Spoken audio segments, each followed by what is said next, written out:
তুমি কি মনে মনে ভাবলে এটা তোমার পরিবার? দেখো তো আমি কে। তাহলে এটা যদি তোমার পরিবার হবে,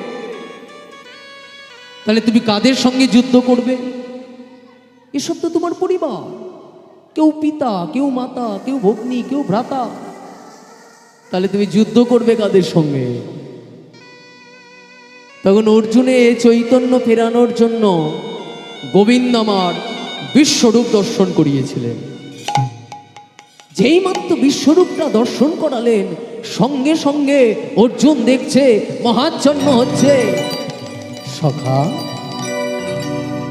সখা তখনই সংস্কৃত শ্লোকে লিখলেন, যে যথা মং প্রপদ্যন্তে, যে যথা মগ প্রবুদ্ধন্তি, তং তথৈব ভজাম্যহম,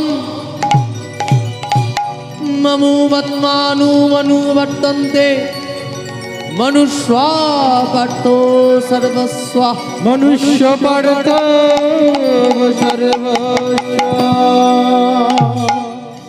তাহলে কি বললেন?